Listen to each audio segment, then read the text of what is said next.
Sir गृहप्रवेशाची तयारी करा। मला तर काही कळतच नाहीये काय चाललंय। स्वप्न बघतीये का मी? तुझं स्वप्न नव्हतं, आमचं स्वप्न होतंय, ते आज पूर्ण झालंय। काय ग देवयानी? हो ना, मग चला तुम्ही तिघी जणी मिळून औक्षण करा। मी नाही करणार। आसावरी, औक्षणासाठी थांब।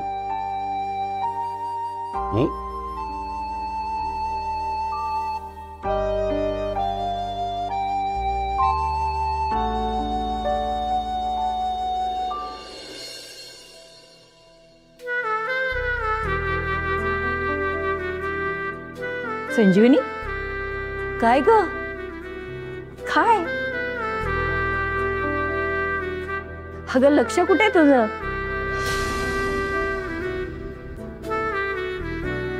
आई हो, मला कळतच नाही काय चाललंय ते। खरंच यांनी परवानगी दिली असेल का? कसं शक्य आहे? किती राग भरला होता त्यांच्या मनात। आई तुम्ही पाहिलत ना? आणि आता असा अचानक कसा गेला? माझा तर विश्वासच बसत नाहीये। हे बघ संजीवनी, आपण एका ग्लासमध्ये पाणी घेतलं, त्यात मीठ टाकलं, चांगलं ढवळलं, यातून लगेच मीठ वेगळं करणं शक्य आहे का? नाही ना। अगं आपलं पण तसंच झालंय। विजेंद्रच्या मनात राग द्वेष आहे हे आपल्या मनात पक्क बसलंय। अगं त्याचं मत बदललंय, त्याचं मन बदललंय, यावर विश्वास ठेवणं आपल्याला जड जातंय ग। पण मग काय करायचं? मला तर हे सगळं खरंच वाटत नाहीये। अगं सोपं आहे, त्या ग्लास मधलं मिठाचं पाणी फेकून द्यायचं। अगं म्हणजे जुनं फेकून द्यायचं आणि नवीन घ्यायचं। आता आपली इच्छा पूर्ण झाली आहे ना, मनात शंका ठेवायची नाही, विश्वास ठेवायचा आणि नव्या सुनेचं स्वागत करायचं। हे सगळं खरंच विश्वास ठेवण्यासारखं आहे? मी काय करू? विश्वास ठेवू की नको ठेवू? चला दिवा पेटून घे। हा ये।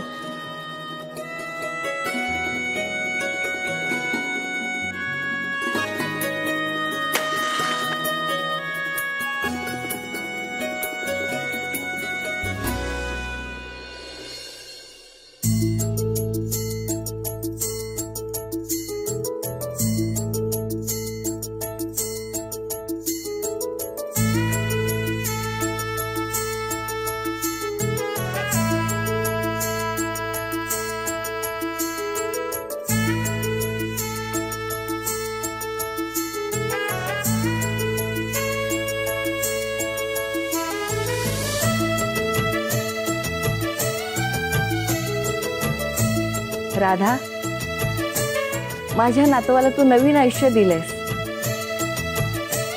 आता त्याच्या आयुष्यावर त्याचा अधिकार नाही, तो अधिकार तुझा आहे। अधिकार दिलाय की नाही ते अजून कळायचंय, उत्तर नाही दिलं अजून।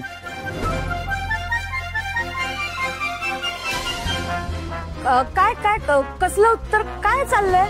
त्याच्याशी तुझा काही संबंध नाहीये। अरे आता नाही। देवयानी, औक्षण करा या।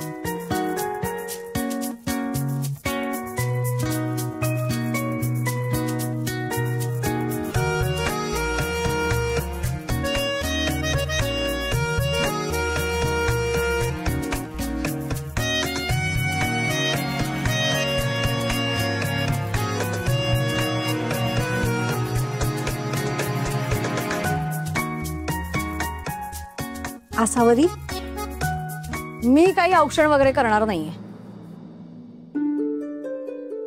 जाऊ दे, तिला काही जमायचं नाही ते. सुनबाई, उंबरा ओलांडा आणि आत या.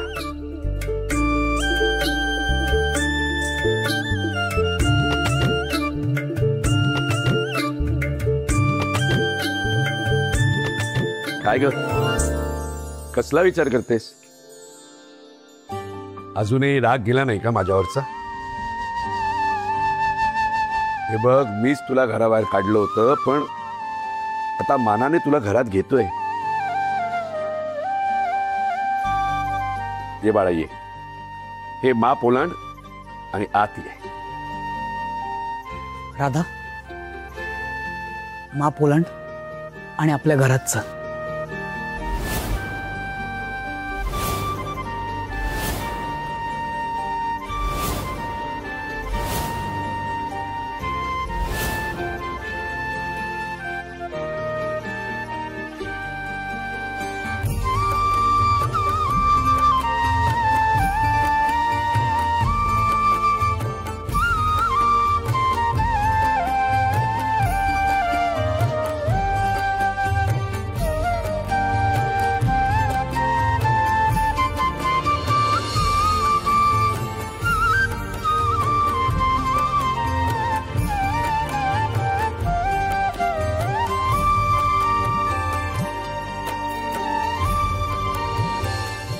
का दादा?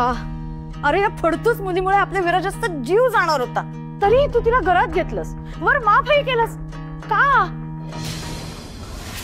असावरी माफी तिने नाही, मी मागायला हवी तिची. अरे दादा, बरोबरच बोलतोय मी. राधा, मला माफ कर. काय करणार? मी पण शेवटी बाप आहे आणि आई बाप कधी कधी स्वार्थी वागतात. मी माझ्या मुलाचा विचार करतो, त्याला वाचवण्यासाठी जे काही करता येईल ते सगळं केलं. त्याला तुझ्यामुळे त्रास झाला असं वाटलं आणि नंतर मग भानच राहिलं नाही ग मला.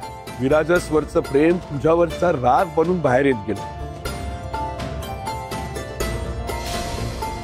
विराजसचा बाप होता होता मी हे विसरलो की मी तुझाही बाप आहे. खरंच माफ कर मला. बाबा, अरे विराजस, आज लोकांपुढे राधानी बिराजदार घराण्याची लाज राखली. तिथे एवढे प्रतिष्ठित मान्यवर लोक होती, त्यांच्या समोर बिराजदारांची सून म्हणून जसं वागायला हवं अगदी तशीच वागली ती.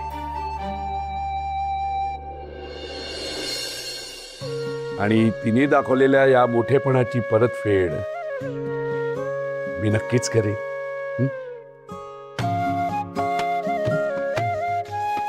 बाबा, तुम्ही प्लीज माफी नका मागू. तुम्ही फक्त आम्हाला आशीर्वाद द्या.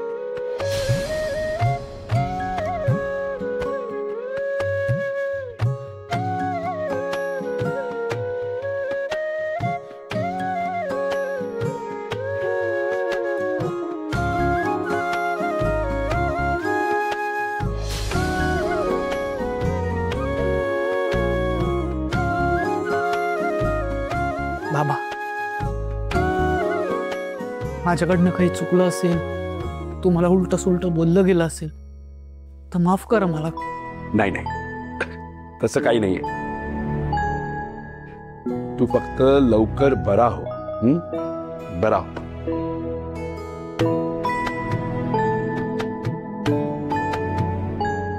माझ्या मुलाला बरं करणार होतीस ना, मग आता ही जबाबदारी तुझी. राधा विराजस बिराजदार, आता हक्काने विराजस जवळ त्याच्या खोलीत राहायचं.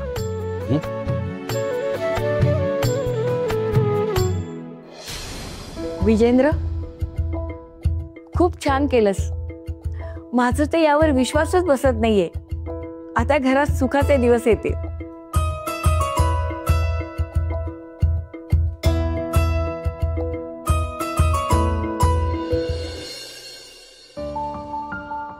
राधा, तुला आता इथून दूर जावं लागणार,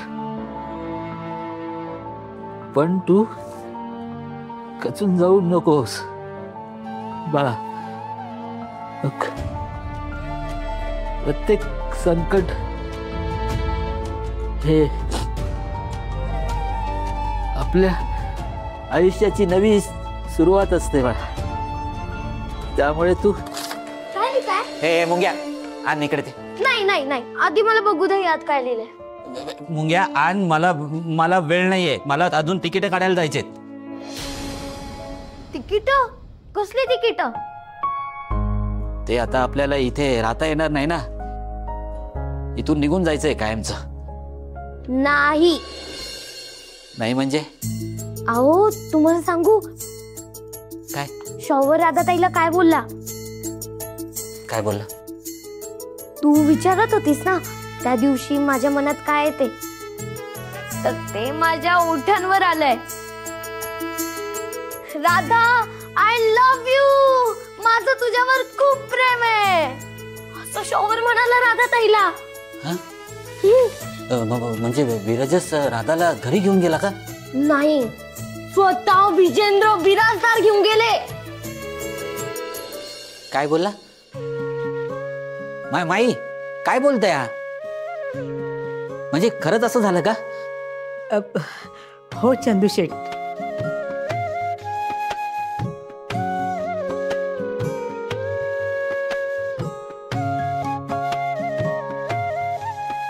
अहो चंदूशेठ, बाहेर काय बघतायत? राधाताई तिच्या घरी आहे, शॉवर कडे. काय सांगतोय तू? खरं बोलतोय? तू खरं बोलतोय? वा मुंग्या वा.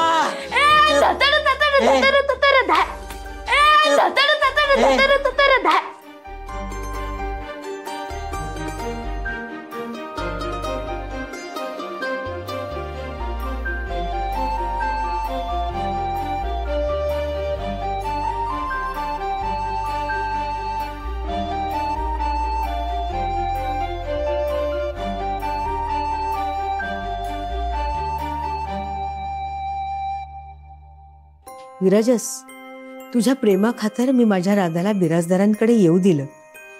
माझा बिराजदारांवर विश्वास नाहीये, पण तुझ्यावर आहे. माझा विश्वास मोडू नको आणि आमच्या राधाची काळजी घे.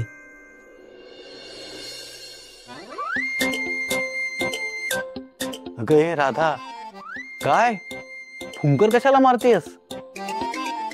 सूप गरम आहे ना?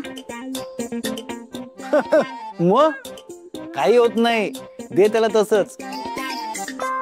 अगं गरम काय, अजून उकळतं सूप दिलंस ना तरी पिईल तो. आता कसं आहे वहिनी, हिम्मत डबल झाली ना त्याची.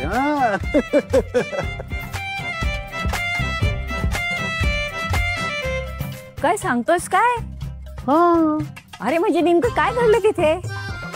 चाचू जाऊ दे ना. तू गप्प बैसा विराजस. हे बघ, तिथे काय घडलं, कसं घडलं, तू कसं बोललास हे आम्हाला कळायला नको का? काय का संजीवनी होत? मिळणार, सगळ्यांना सगळी माहिती सविस्तर मिळणार. चाचू आहे त्या काय प्रॉब्लेमच नाही ना. तर आता घडलं असं, आई आपला हिरो आपला विराजस असा छाती काढून बाणेदारपणे दमदार पावलं टाकत राधाच्या समोर जाऊन उभा राहिला. डोळ्यात डोळे घातले, असं तिला समोर उभं केलं आणि तिला म्हणाला की राधा, माझं तुझ्यावर प्रेम आहे. शाब्बास रे पठ्ठ्या, एकदम आजोबांवर गेलास तू. म्हणजे? अरे यांनी सुद्धा मला 10 लोकांसमोर विचारलं होतं, बिनधास्तपणे. कुणाला आणि कशाला घाबरले नाही, बिनधास्त व्यक्त केलं होतं प्रेम. अगो बाई, आई मग तुम्ही काय म्हणाला? तो ईश्या, काहीतरीच काय प्रश्न विचारतेस ग? अगं त्याचं जर मी नाही म्हणाले असते तुम्ही सगळे दिसले असता का? ते माझं सोडा, राधा राधा काय म्हणाली? काय ग राधा?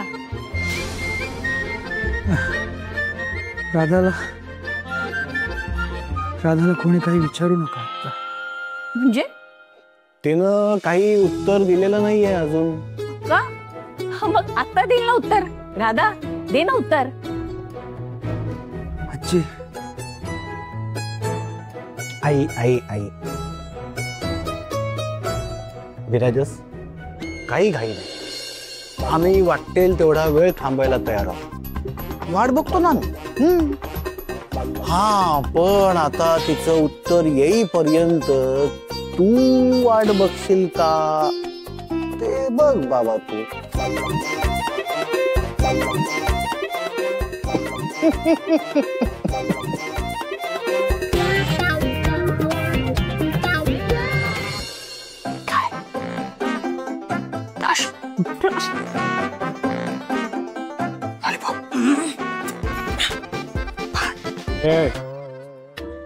काय चाललंय का तुझं?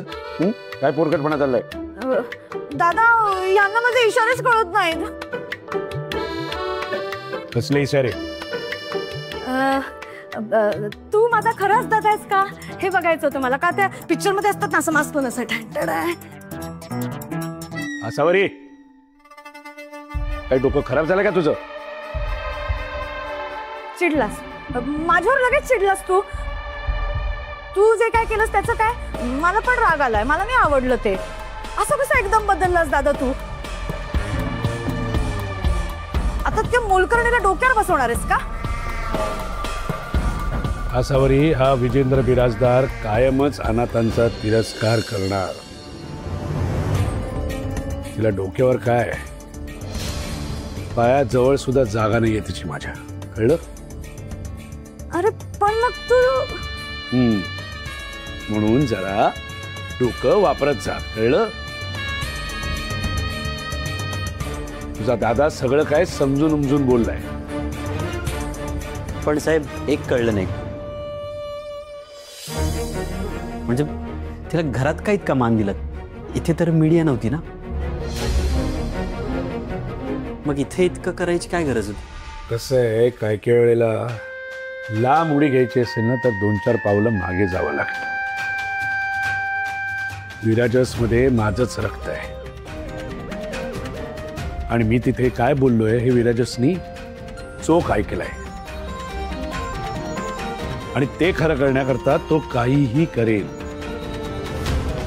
तो राधाला या घरची सून बनवेल. या दादा, म्हणजे तू हारलास? असावरी, जोपर्यंत तुझा दादा जिंकत नाही ना तोपर्यंत खेळ संपला असं समजायचं नाही. मोठी खेळी जिंकण्याकरता कधी कधी असे हे छोटे डाव हरावे लागतात. हो ते सगळं ठीक आहे, पण तोपर्यंत तिनं प्रेमाची कबुली दिली तर? शक्यच नाही. मी तिच्या ओठांवर हे शब्द येऊच देणार नाही.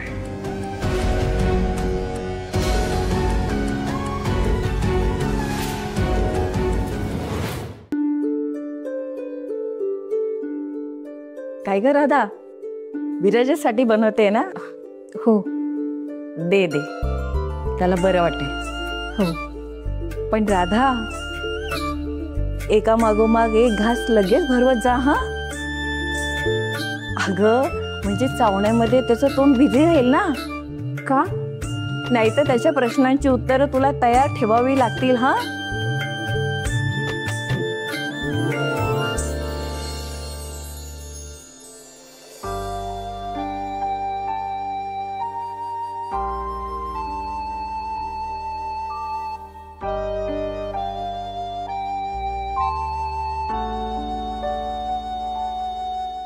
एका मागोमाग एक घास लगेच भरवत जा हा.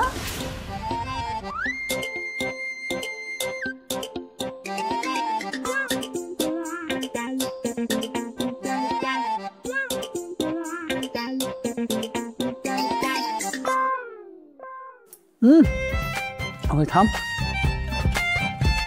आत्ताचा घास चावतर दे.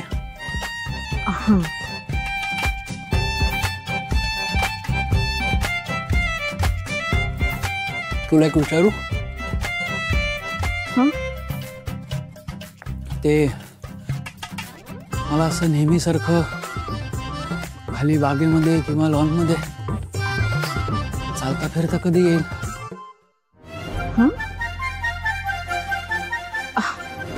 मी सांगते विचारू ना. ते पाय मोकळे करायचे होते. हां मी सांगते हां विचारू.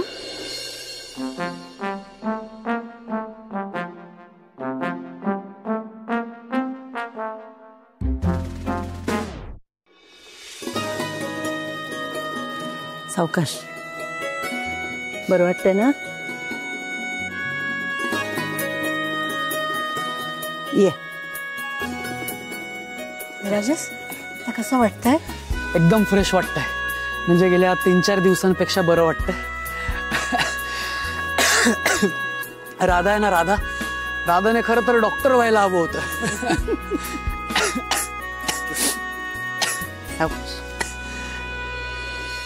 वा, खूपच इम्प्रूव्हमेंट आहे. मी एक मेडिसिन लिहून देतो, ते रोज घ्यायचंय. हे मेडिसिन कशाला आहे? एनर्जीसाठी. एनर्जीसाठी ना? मग मेडिसिन काय करायचं आहे? आमच्याकडे आहे ना एक एनर्जी फूड. राधा, राधा. काय? राधा, विराजसला एनर्जीची गरज आहे. त्याच्यासाठी तुझ्या मसाल्यांची झणझणीत मिसळ तयार कर. त्याला ताव मारून खाऊ दे. मग बघ कशी एनर्जी येईल ते.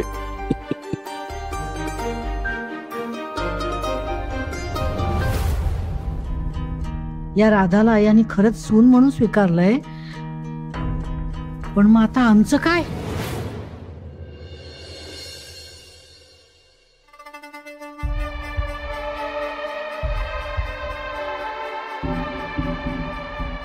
भाऊजी एक बोलायचं होतं.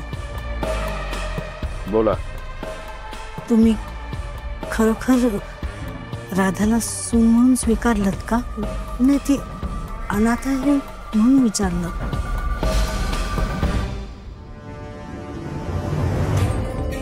काही चुकलं का माझं? नाही, असं कसं म्हणेन मी? आणि तुम्ही कधी कसं काय चुकीचं करणार? खरं तर मी तुमचे आभारच मानायला आले. आमच्या प्रती जो द्वेष होता तो कमी होऊन तुम्ही आम्हाला स्वीकारलं, त्यामुळे खूप बरं वाटतंय. कुठल्या मूर्खाने सांगितलं तुम्हाला? मी तुम्हाला अजिबात स्वीकारलेलं नाहीये. राधा पण अनाथ आहे आणि आम्ही पण अनाथ, म्हणून तिच्यात आणि तुमच्यात फरक आहे. विराजसमध्ये माझं रक्त आहे आणि माझ्या मुलासाठी, त्याच्या प्रेमासाठी मी तिला स्वीकारलंय. कळलं?